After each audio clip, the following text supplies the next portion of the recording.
This week, we got a chance to sit down with Scott Heiferman, who was the founder of Meetup, revisiting some of the personalities and ideas that helped to shape Web 2.0. Meetup did something uniquely different, which was bringing people together offline. That seems like such an obvious idea now, but to go back and unpack it with Scott was just a ton of fun to kind of understand A, the motivation, B, the nuances around what we during Web 2.0 talked a lot about in terms of network effect. Really fascinating to hear him, kind of go into some detail about very counterintuitive decisions that they made that ultimately ended up leading to the success and scale of Meetup. Really interesting to hear someone process their Web 2.0 experience, pull it forward to today, what people are trying to do in consumers, kind of hack and test their way into something. And Scott talks a lot in this conversation about energy and how you pull energy out of people, how people project energy onto things. And, just that very kind of vibe-centric versus like metric-centric approach to connecting people on the internet is a conversation, frankly, I haven't heard for a long time. I thought it was fascinating to hear his perspective on that. So we hope that you enjoy this conversation with Scott. Did you ever do a stint in California? No. Never? No, Okay. that was the plan. Was it really? I was coming out of Iowa, University of Iowa. I had a job offer in Bay Area and a job offer in New York, and I thought New York sounded like more fun. I'll do that for a year or two, and then I never left. What were the job offers you were weighing? This is 1994. I went to a pilgrimage to Macworld in San Francisco in the January of a senior year of college, and I saw the presentation of Magic Cap of General Magic, like Andy Hertzfeld and them, and so I basically just flew off letters to like anyone I could to get I wanted to have a job, anything related to that, and whatever. I'm taking a long time to answer your question. The answer is Sony Electronics. What I'm most interested in, which is and the work that I've been attached to, questions about belonging and how people, both the virtues and otherwise, but and how do people find community and belonging, and what's the importance of it, where can it go wrong, and all that. So I'm Brad Burnham, a co-founder of Union Square Ventures. And one of the things about Scott is he was able to surround himself with really pretty interesting people, and I think a lot of that had to do with the vision that he was able to articulate, and the purposefulness of that mission of getting people offline, and getting people away from their devices. Where does that come from for you? If that comes from my religious upbringing and background, where does that? Maybe we all have like a hunger for a sense of identity and belonging, and a closeness that I didn't have that, and so maybe that that's related. But have you found it now? In a lot of ways, hell yeah. I love New York City. I love being rooted in a neighborhood. I spend most days not going outside of a. This is mostly true. That most days not going outside of a 6-block radius. The school is here, the farmers market's here. Knowing people know your name in local places and stuff. It's part of that. Has it always been that way for you? Did you have that back in Iowa? I grew up in Illinois. Oh, Illinois. Homewood, okay. Illinois. Okay, you went to school in Iowa. Yeah. Okay. Yeah. But I don't recall or know if I cared to pay attention. Had Sony been on your radar, or that opportunity been on your radar before you went to Macworld? Oh no. Oh. No. I was tech wasn't part of your world or thinking up to that point. Oh, it was my thinking 1,000%. It was. Okay. I was nerdy Apple fanboy. 11-year-old, really interested in the industry, which is funny that today you see these, young people coming up and they know the industry, and they know all the terms, and they know everything about venture capital and all this stuff, and it was hard to learn. It was hard to know anything back then. I was firing off printed letters to any executive or VP I could find a name of in some trade journals, saying hey, can I work for you? And got a few bites. Was there a tech ecosystem here at all? Was there a tech scene? No. This is kind of early internet, right? This is so it's like grandpa talk. But like, I remember I got this. This is that may be what we call this, grandpa talk. And then I got wind that there was this guy named Kyle Shannon who was organizing something called the World Wide Web Artists Consortium, actually in the Sony Music Building over there. Okay, and what was the idea behind that? That was basically a dozen people. I was gonna say guys, but there was a few women. It was a dozen people who like met every Tuesday in some conference room that were interested in the web, which was, you call it the web back then? Yeah. It was, okay. It was. I mean, yeah. This was the totality of like the New York internet community, and it was great. What kinds of things were top of mind for people for the internet back then? So there I met these guys. I met the guys behind agency.com. Yeah. And I met the guys behind Razorfish, and I stalked them, and I went to their offices. And this was the first time, you're 18, 19, whatever, like this is the first time you see, again, this story is so boring because it means nothing, but when you've never seen an actual startup, and these were like literally the only two internet companies in New York, and I show up and like one of them, agency, was in like a closet at Time Inc., but like they sort of got their own space, their own thing going there. Razorfish was like this really snazzy, beautifully designed. They had about maybe 15 people, and my eyes busted out of my head because it just looked so. It was so exciting. What were places like Agency and Razorfish working on back then? Like, what were the problems they were solving? They were, they were web shops that were, helping big companies figure out the internet. And was that the pitch? It was like, we know the internet, we'll help you get onto it. Yeah. And did people want? I wasn't part of those companies, but I didn't think so. Yeah, but that's what they were doing. Okay. And they were building, designing, the early web presences for who's who of like Fortune 500s.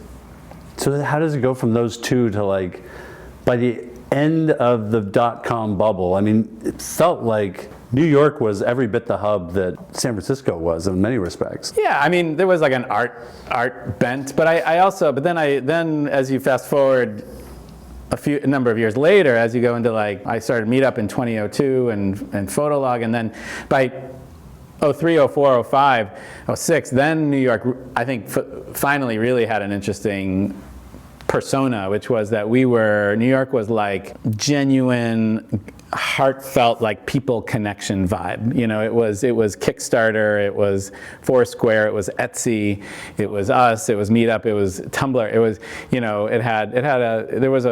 there was a persona of New York, place, sort of consumer, social, totally, or marketplace kind of vibe. Yeah, no, I think that's that right. Had its own distinct flavor. Then what was the vibe here right before the .com crash? Because you did a startup. As soon as I saw these companies in these closets in this office, I was like, I just felt so hungry to Did do you that. see yourself as an entrepreneur before that?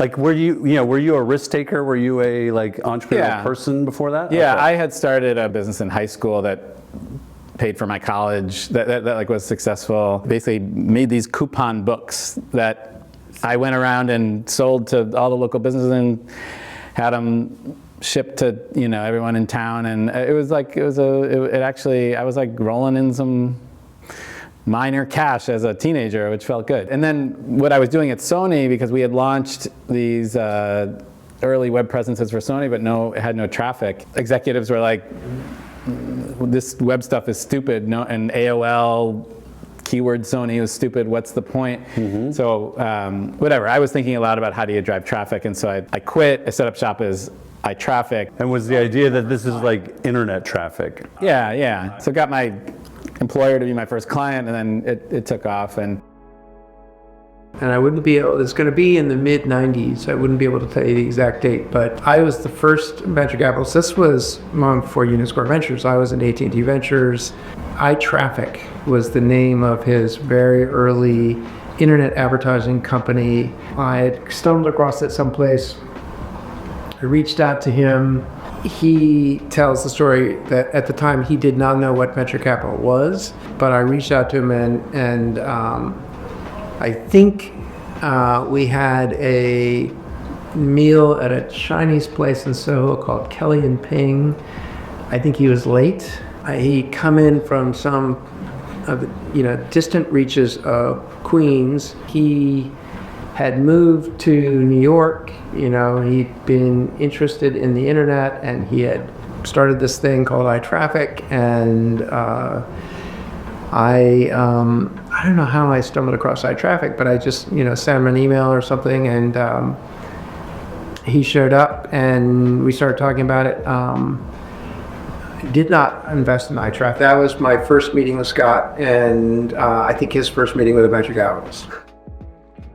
We were 100 people and profitable within 2-3 years with no capital. Wow, no outside funding for that one. Toward the end, Esther Dyson was our only investor. Yeah. She put in a little money and joined the board, but then we soon sold it. Why did you raise money from Esther back then? Oh, I just thought she was cool. Yeah, she is cool. And she's very New York. She was running a big conference back then, PC Forum, back in the day, hanging around with Jeff Bezos. And I remember, I have such memories of like the first food camps. Yes. Which you helped organize. Yeah, it was incredible. The first food camp I was at, he was in the back row, like cranking on something on his laptop. And the next one I went to, like, Larry Page flew in his helicopter. I was on the ground. Were you right there? Because I was standing next to like Ev and Max Levchin. You must have been right there with me. Because literally it was such a wild, surreal time. All of those net worths were like barely over $1 billion. Even for the biggest of those characters. Next time on Grandpa Stories, we will. No, I know. I love it. So what happened to iTraffic? It was acquired by that company that was in a closet that became a public company called Agency.com. And even though it was profitable and a little bit of I was building it, I had like an almost 6-figure credit card debt piling up. Just came to New York broke. And this is just, when you say you didn't raise any money, you're essentially, American Express is your angel investor, it sounds like. Well, American Express wouldn't approve me. I didn't have the credit for that. But I had, my Chase Visa. How was that process getting acquired back then? Was it surreal? I mean, you're how old at that point? 27, yeah. It was intense. And it was great. It's like the fucking American dream. It's great. And we were a good company doing good things, and I was way over my head, and I always felt like these other guys were like more always, and I still like, they're more sophisticated than me. They were like talking to investors and doing all this like kind of VC Wall Street stuff, and I didn't. I wasn't interested. I was just bored by a lot of that. I was like into like just the core company building. I mean, then I got to goof around as a 27-year-old for a couple of years with having money. It's great. What did you do? Anything notable? No, I mean this sounds arrogant just to even just tell this whole story. I don't know. I look at what I was actually doing. My friend Diane Eisner had just had a baby, and she was in Williamsburg, and then I bought a place in Williamsburg and was like helping her, and other friends like raise this baby, and her vibe around a home that was like sort of open and people kind of coming in and out was not something I had been exposed to, and it set the stage for Meetup. Like when I moved to New York, I became roommates with a guy named Seth Goldstein. Oh, come on. You know Seth? That's yeah, of course. Yeah, I started iTraffic out of this apartment. He started his company called Site Specific out of that apartment. He hired that woman Diane. And before you knew it, there was a dozen, people working out of this apartment 24/7. That energy had to be crazy. Yeah, you're 22. It's great. In Koreatown, you've got young people coming in and out of your apartment at all hours of the night, day and night. Yeah, but it's great. It was great. I don't know. Honestly, it feels inconsequential compared to to Silicon Valley in so many ways. You think so? Yeah, I think there's always like this. Like we were kids playing around while Kleiner Perkins was doing its thing over there, and like we're just messing around. I mean, when Kevin Ryan and Kevin O'Connor set up shop as DoubleClick, not to sound like the old Steve Jobs lingo, but if you're out to really change the world, are you doing mass or are you not? Yeah. Are you just in it for like some scene, or are you in it to change the world? And I know that what I was fueled by. Which is what? We're here to like the internet to really make things better and to do big things. Mm-hmm. That's the energy. Do you still feel it? Yeah. I mean, I'm not doing it. But that's the fuel. That's still the fuel. Yeah. What else is what else is the point? Feels right to me. We respected his mission, and we were somewhat sensitive to the concerns that were embodied in that mission about the way in which digital media was overtaking people's lives and making that sort of in some way more proportional, and felt like it was an opportunity to invest in something that was productive and worthwhile. Like you were kids who were playing around and trying to figure things out versus like the adults who were serious about doing things. And I wonder if like the levity of it, the lightness of it, the stakes felt lower for you. And so you could do things that maybe some of those more experienced people wouldn't or couldn't. I mean, I do think that, yeah, like if you look at like how like a Rob Kalin came up who built Etsy, yep. You really, yeah, you certainly had these characters who are like not your Silicon Valley types who did great things. And then, but just to be clear, like a guy like Jeff Dachis at Razorfish was as serious as anyone and as sophisticated and like hardcore as anyone in the Bay Area. For sure. And thus, built Razorfish into something big back in the day. While I definitely felt part of this community in New York, I mean, my head was always like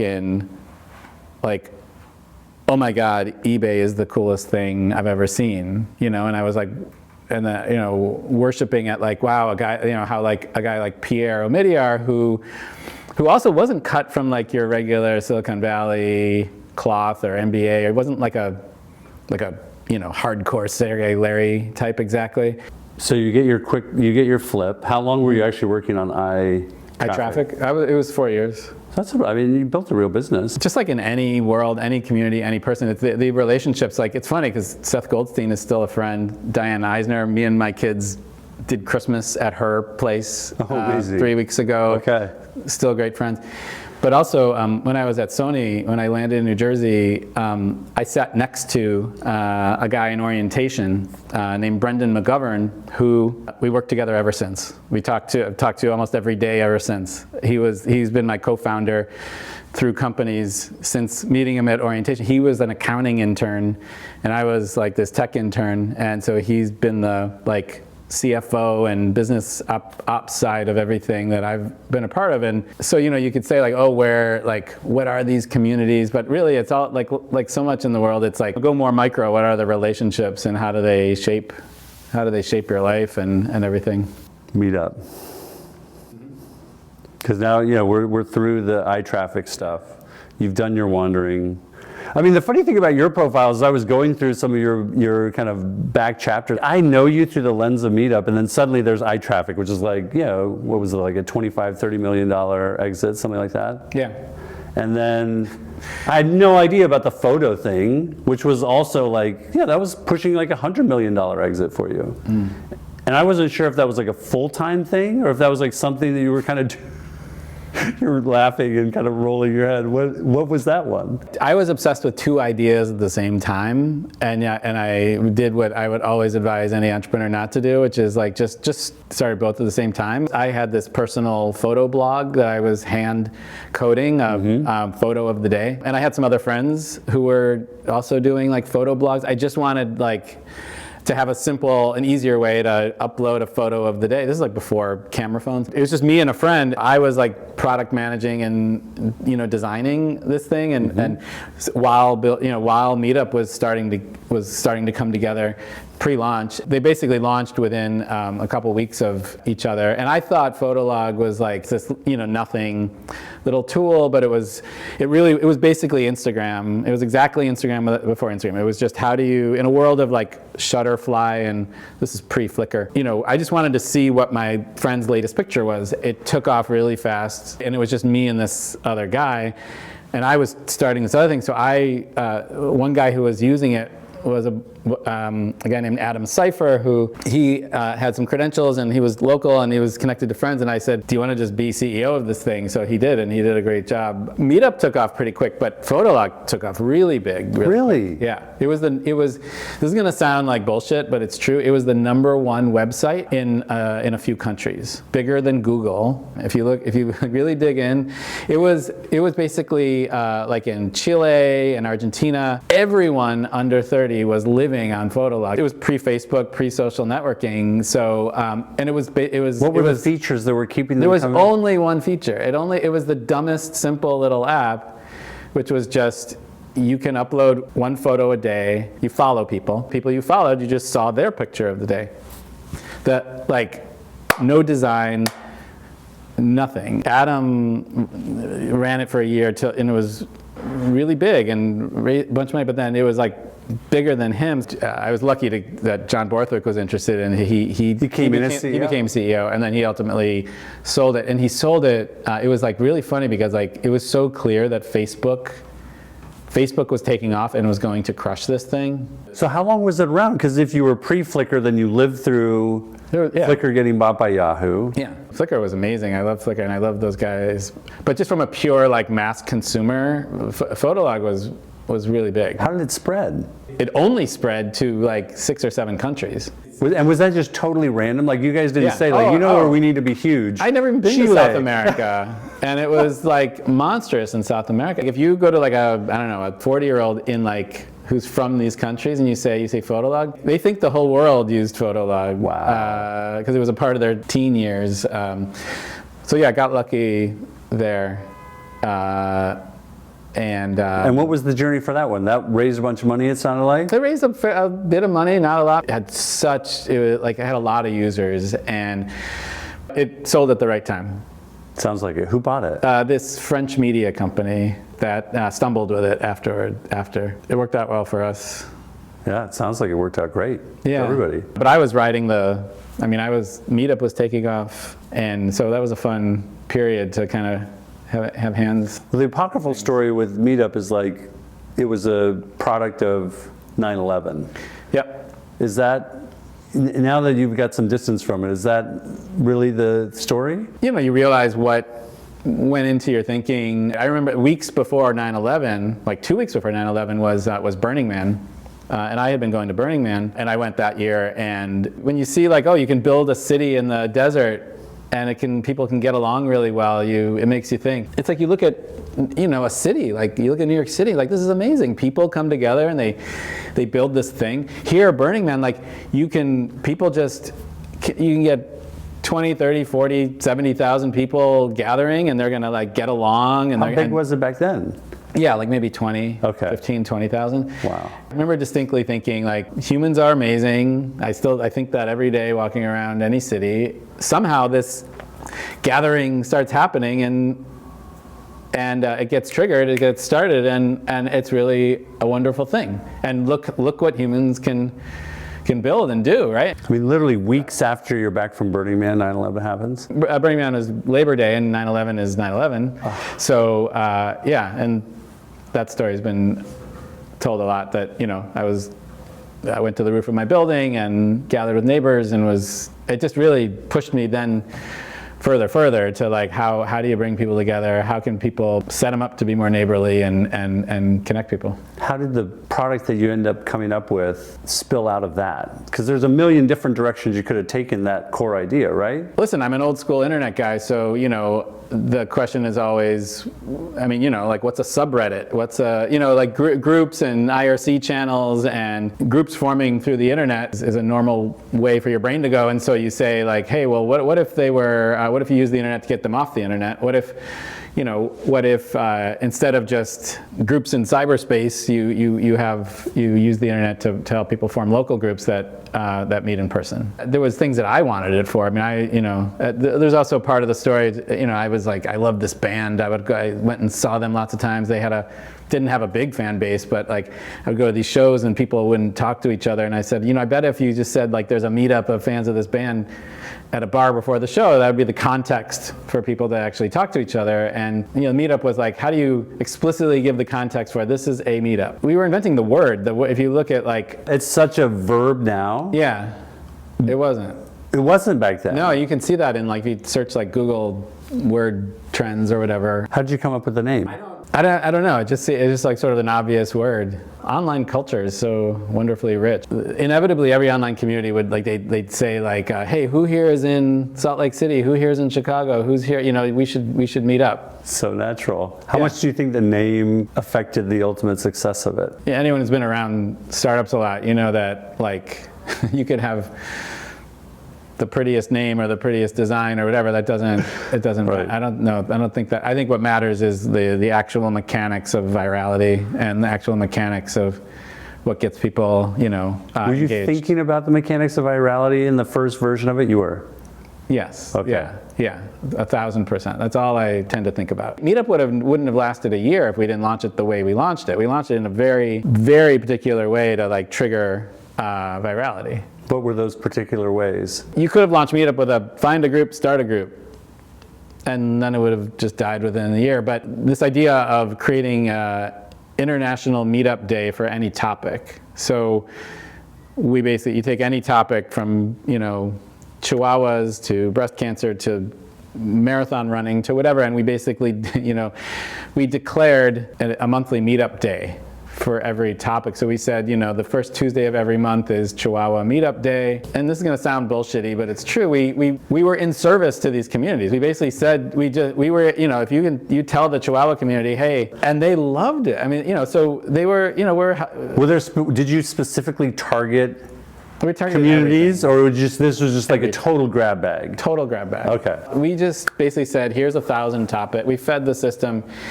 here's 1,000 topics. Here's 1,000 cities.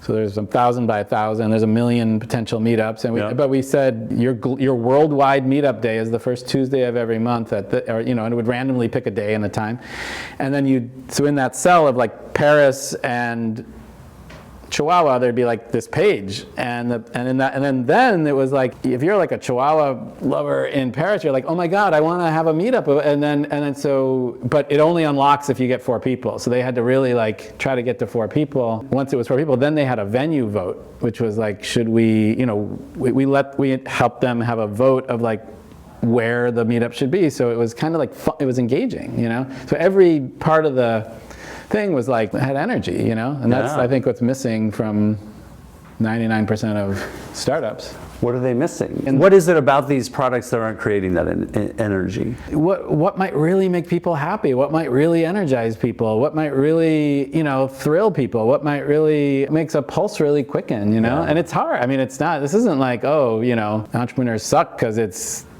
they don't do that. I mean, it's like you were on the board of Foursquare. I mean, I stand by like mayorships is one of the top 50 ideas ever. Sure. It's just because it's and why? Because it's I get to be mayor of my little place in my little town, and it's and every battling with these people. And every week it's fresh. Yep.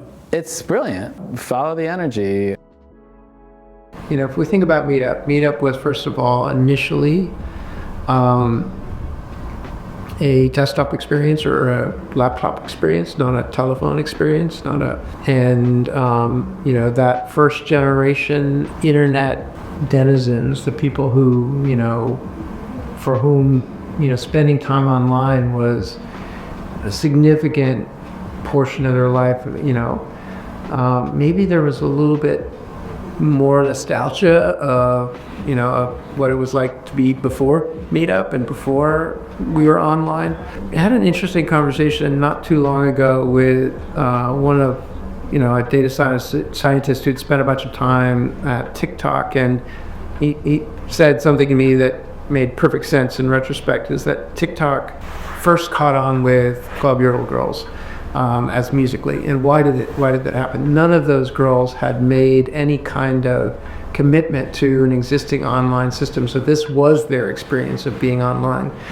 And as I think about that, in reference to Meetup, the early Meetup users had an experience of offline, connection, and I'm not sure that today we see the same thing. And so maybe people aren't nostalgic for, physical connectivity in the way that those early Meetup users were, and therefore maybe that's the reason why I haven't seen it again. How did those conversations go back then? Was energy part of that conversation? Was like, how do you settle on 4 as the number that triggers the meetup? I didn't have that language. I wasn't talking about energy, but I don't know. Like, what would be fun? What would be fun? What would? It feels like everything's like so A/B tested. But okay. Yeah. You're blowing off that idea, but it's real. Like it's such a part of startup cultures. Like everybody's like trying to optimize the thing. Yeah. By the way, people were there. Everyone was like, "Wait, you're launching Meetup like globally across every topic on day 1?" I'm like, "Yeah, because like this is it. Like this is how it works." Like like today it would be like one thing in probably one section of New York that you would try this out in to see if it works, and then you'd extrapolate from there. You're talking to a guy who hasn't launched anything proper, in 20 years. So it's like, I'm not like, I know I'm sounding like, oh, it's so easy. You just, Have you not launched something over the last 20 years because you haven't had that same level of conviction? I spent 17 years as the CEO of Meetup. I know. So 17 freaking years. Yeah. I was, filled with ideas here and there that I got excited about, but I had to be really committed to it's like I'm raising this child, and this is what I'm doing. And then was that hard? Was that hard for you though? Like you're an entrepreneurial guy. I would imagine in that 17 years you had dozens of like Photolog ideas that came and. Yeah, but I also know that it's really a bummer if you don't bring something fully to life. We got millions of people, tens of millions of people going to meetups. I really believe that we could do a lot of good by seeing Meetup grow to 10x what it was, and I had a blast. It was the best job in the world because we were getting letters every day from people who were thankful for what we were doing. And what were they most thankful for? Like, was there a theme? Well, I mean, what's better than connecting people who then become friends, who then start businesses together, start bands together, have babies together. Mm-hmm. We had this like light touch thing of bringing people together that wouldn't otherwise. And it was like the best job in the world. And you have this feeling of like, we had this, we used to print on like our internal swag at Meetup this phrase that I think lifted from somewhere, I forget where, said, had we not met, So that feeling of like, that there are these connections, and had they not met, their lives would have been not as good. How do you think about how it all played out? Like totally projecting, but there's a part of me that's like, dang, we did something great, but man, it could have been, so much bigger, so much better. But the landscape shifted around you pretty quickly too. Like the idea of online groups and offline groups, Facebook was coming for everybody back in the day.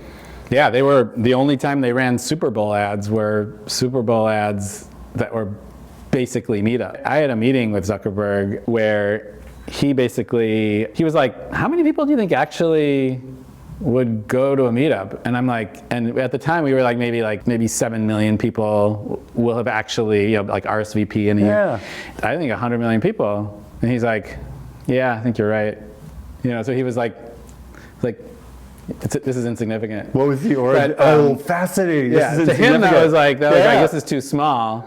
No, but I thought, great, he'll stay out of my life. But then they actually ran Super Bowl ads a couple of years later, which were like, they basically realized that the most palatable from a public image standpoint of Facebook was that like, running groups and that kind of stuff, the kind of in-person local meetups happening off of Facebook groups. I love that framing too, that it was, because this was, I would imagine, like they were getting so much flack for collecting data, mining it all. So to have like smiling faces in running clubs around your city, the good. And to their credit, they were totally sparking, that, which was great. But that was our space.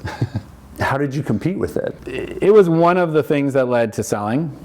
Oh, really? Yeah. Okay. Yeah. When Facebook is running Super Bowl ads, a Super Bowl ad, that is the ad you wanted to run. That basically was like Meetup, but under the Facebook brand. Yeah, I definitely got scared.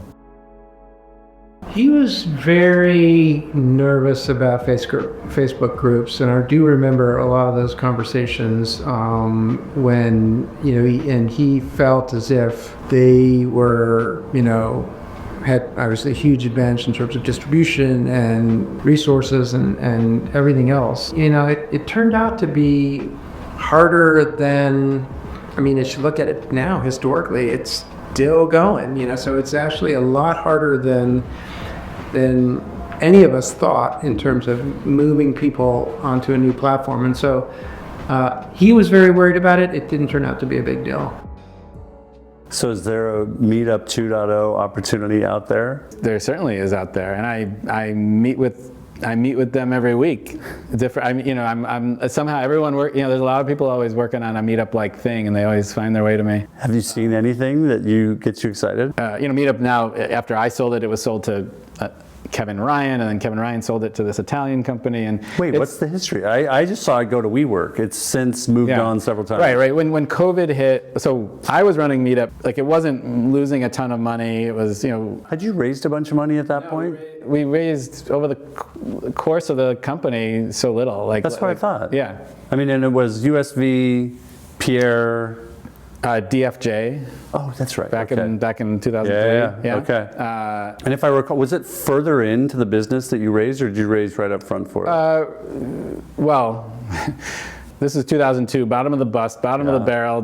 .com bust. And especially doing something in community was absolutely laughable. But we had launched on next to zero capital, and we're taking off. We had 1 million users, and I sat at the partner meeting at DFJ with Andreas Stavropoulos and Tim Draper, and Tim's like, "I'll give you $1 million for a third of the company. Deal, offer ends in 5 minutes." And I said, "Okay."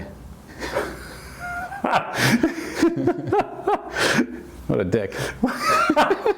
Well, look, 2022. There was no capital. Oh, I love Andreas, but his boss stepped in and he got the deal done. And yeah. Wow. How big a round was it? Oh, it was $1 million. $1 million for a third of the company, and again, this wasn't like a napkin drawing. This wasn't like something like this. Was we were a couple months old.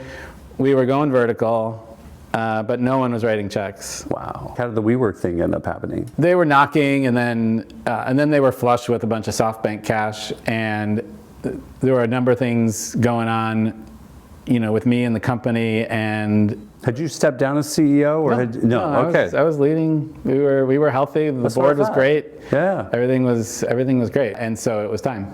Did it feel like time for you? Were you pretty much done at that point? It's gonna sound cheesy, but it's true. It's like you don't realize how burnt I was. But no, I was. I loved it.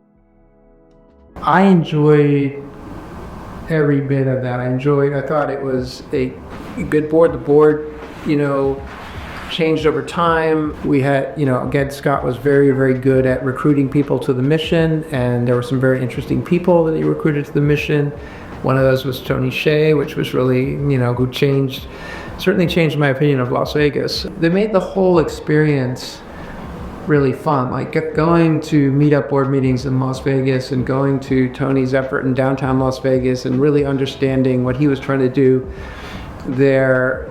And it seemed so integral to what Scott's mission was that it didn't seem sort of orthogonal at all, to get a tour of an old medical building that, had a sign out that used to say emergency medicine. The medicine was crossed out as an emergency art, and Tony had given all the exam rooms to artists as studios, and it really tried to revitalize, and done, I think, a pretty good job of revitalizing old downtown Las Vegas. And understanding that relationship, that kind of thing was, a reward in and of itself. And so I didn't really, think one way or the other about the outcome. It was a great journey. I even Adam Newman, I was like, do not buy my company if I'm not going to run it pretty independently within WeWork for at least 5 years. I wanted to grow the hell out of Meetup. And I also thought this was going to be a real engine of growth for Meetup. And then, a few months after the acquisition, I get a call from a friend who's like, "Hey, I just got a call about a secret search for your job." So I went right to Adam. I'm like, and he like denied it at first, and he's like, yeah, you gotta get, I was like, but you said. So I was out, and then COVID hit, and then they were like, and they were desperate for cash because their IPO blew up. Yeah. Here comes Kevin Ryan, offers them like, a tenth of what they paid for it in cash, and they took it. Why do you think they looked for a new CEO? I could give myself review my performance. Let's do that. Yeah, no. Good 360 right here. I guess one thing to Adam's credit is like, yeah, if a person's been in the job for a long time and growth has slowed, you should do something about it. Was Facebook the primary killer of growth? No. No. No. Why did it slow, do you think?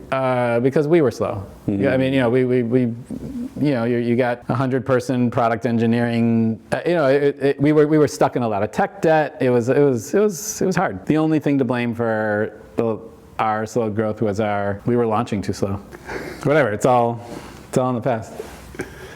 Yeah, how do you come to peace with that? Well, I was pissed I bet you were. Yeah, I remember it's like you call Ev, people who are in. And what kind of advice were you getting? What kind of questions do you have? What kind of advice were you looking for? It's one of those life things where you want to like fight the thing that's happening bad in your life, when really you should maybe just roll with it. I'm on the cusp of starting some things, and breaking news. When you want to be doing stuff that has hearty impact, and you're trying to at least for me, for the first time, I cannot predict anything, yeah. And there's so much. There's just so much. We're on the cusp of so much change in so many ways. It's just hard to wrap your head around understanding culture. Understanding people, mm-hmm. It's like you're smart to give up on understanding people, and frankly, what I was saying about having a gut sense of the energy and like how things are going to be fun or interesting. Like if you don't have your finger on the pulse of people, and then you have to resort to A/B testing, and but also it hits your confidence. What are these ideas you're getting ready to jump into that have you confident? Well, honestly, a lot of it's kind of, I spent the past few years being interested in a whole array of things, and I was involved in a number of things. I spent a year trying to help build the Amazon labor union, which is a whole, I was working in an Amazon warehouse and all that.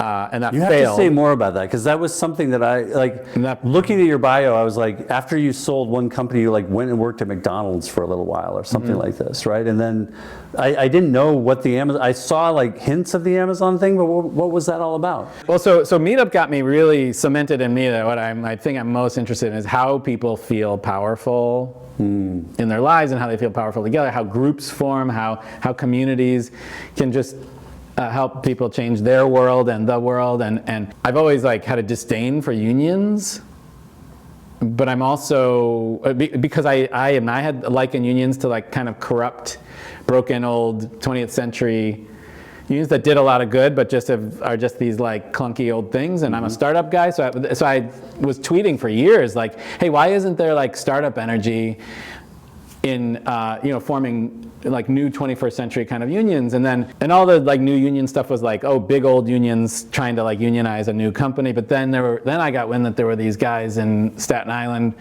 who were really vigilantly trying to start a new union of warehouse workers, and so I just basically went out there and just started showing up to and I was and so I got involved. Showing up to their meetups, these meetings that they were having about how to organize this thing. Yeah, and were these new, fresh ideas you were hearing? I mean, they wanted to better their lives, and I'm the head of capitalists for Bernie.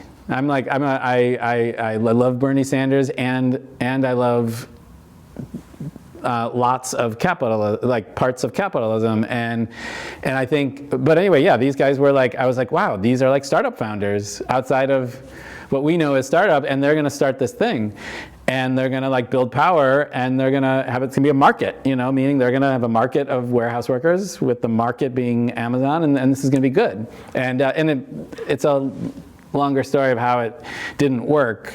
How long did you work in the warehouse? About 6 months. And how was that experience? I would have trouble working in finance or Wall Street or in parts of VC or parts of tech or ad businesses and think to myself like, oh, I had a good work day today because I did something meaningful. Here, if I was on a team, we had to move 1,000 big packages from these trailers to these delivery trucks, and when you got it done, I was, there was a lot of high fives. That's so cool. I don't know. This is a longer, different conversation. I don't think it's different though. Like, I mean, part of this is to tap into kind of what's getting you energized right now. Well, yeah, and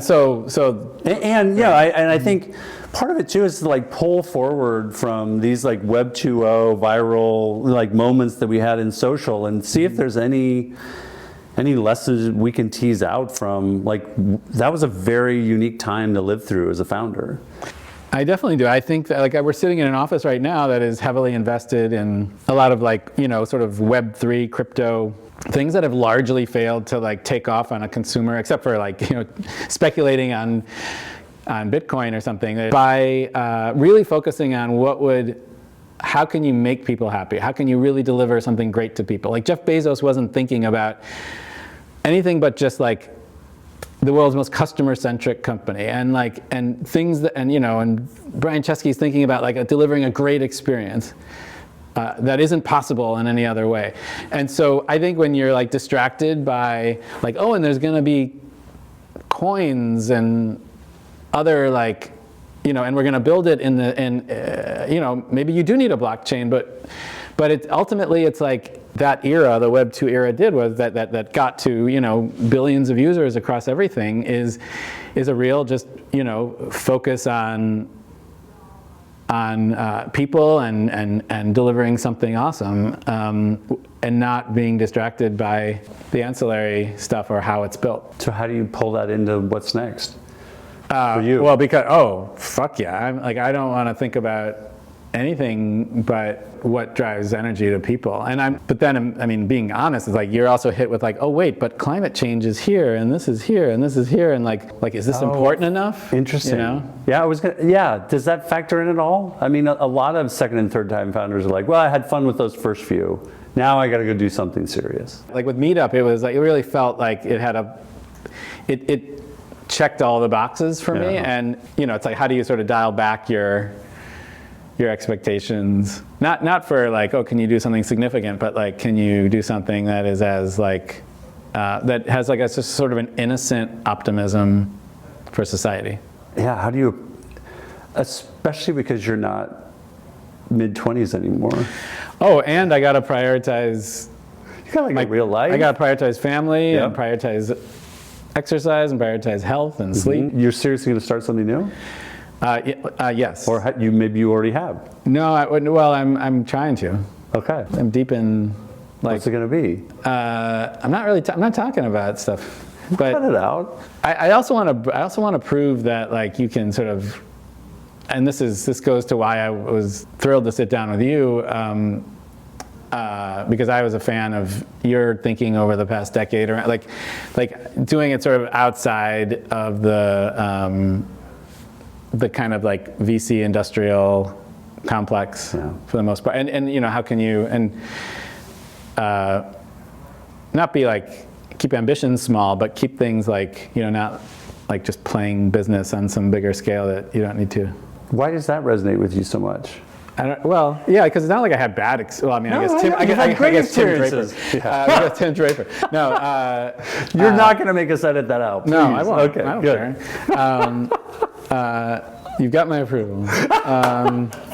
You know what it is? Because I'm just fundamentally pissed off that, and this is not something I'm working to directly address, but the fact that Uber drivers make a small cut of the money you pay for your Uber ride. Yeah. The fact that all these marketplaces take such a cut, the fact that your DoorDash drivers trying to make a living, and DoorDash is and the restaurants trying to make a living, and DoorDash is extracting this big amount. I want an economy. I want a market economy that works. I don't want communism. I want a market economy that works. But like, I had a guy come clean my carpet at home, and he told me, I paid him $600, and he said, oh, Google charges me $200. Because I found him on Google, and he's like, oh, I got to pay Google $200, and he keeps the $400, and I'm like, that's just wrong. So like, so I don't know. I just think this like economy of like Wall Street and VCs like needing these outsized margins for the marketplace for the marketplaces are just that carpet guy should get more of his money. The Uber guy should get more of his money. The DoorDash persons get more of their money. I think that's right. Yeah. No, and especially as technology gets commoditized, it should look and feel like a commodity. Like it should be the margins should be getting thinner and thinner, and they're getting fatter and fatter. And I think about when you were talking about Facebook, I thought the wild thing about Facebook going after Meetup with groups is that I would bet the groups team at the time they launched it was like 2 people. And you probably had hundreds of people that were going after it. Like just that absurd amount of like scale and leverage that is available now is unprecedented. So speaking of that, we actually then later, we did have an M&A conversation going on with Facebook, and because they realized they literally did have 3 people working on Facebook groups, and realized in a matter of 6 months, they realized that Facebook groups was actually much bigger than they realized, and that it had all this importance to them for some reason. And they went from 3 to 300 people, engineers, product, on Facebook groups. And that had something, that played into also like, oh wait, maybe now's the time to sell, because they're really taking this seriously. It feels like this is a very relevant time and conversation for the moment we're in right now. It feels like this very funny and interesting tension where we're developing technology can automate away a bunch of jobs. What are we going to do with all that extra margin that's created? How are we going to how does that trickle down to the DoorDash driver, to the Uber driver? And it seems to this point like alternatives. The answer is there's not going to be a DoorDash driver or an Uber driver, partly, but.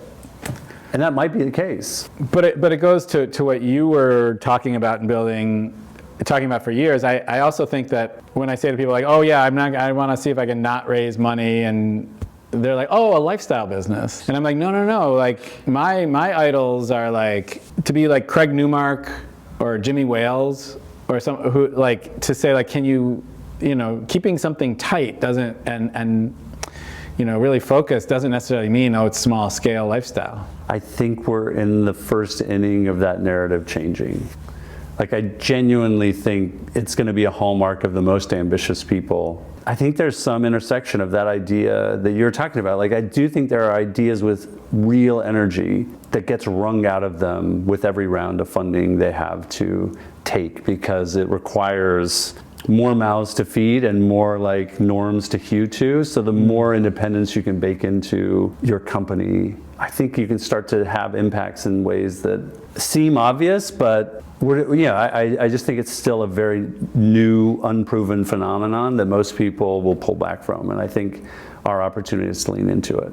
I think especially for someone like you, when you've experienced internet scale, like you can't unsee it. Like you know that if this thing works, it's going to work in a fairly uncapped way.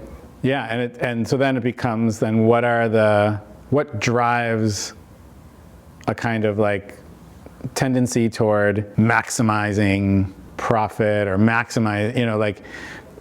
how much is enough, and like if Google said no we're fine with $50 for that carpet cleaner instead of $200, which would let him put food on the table, that would affect their market cap. And I mean, there's a whole kind of waterfall that I think starts with like, I'm just going to raise a little bit, Which is interesting, because one of the better performing stocks over the last 5 years is Costco, who notoriously is about wringing as much cost and undercutting as much. Like you never hear or think paying about their people well. Yeah, paying their people well. I mean, I know people who full careers on the floor there. I love yet that. And yet we Yeah. don't see that in tech. It's constantly, more margin, higher prices, like everything tends to move in one direction, but it feels like at enough, if someone were to make that move, the others would have to.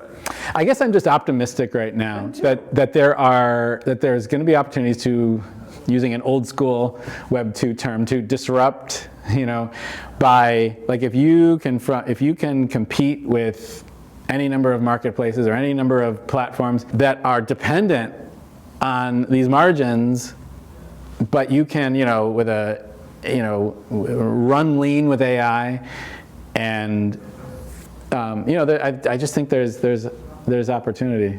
Which one do you start with? Well, this is, by the way, not directly something that I'm going to do, but I don't know. There was a part of me. I mean, I have like so many different paths I was, thought about taking, but one is just like take any marketplace. I don't know.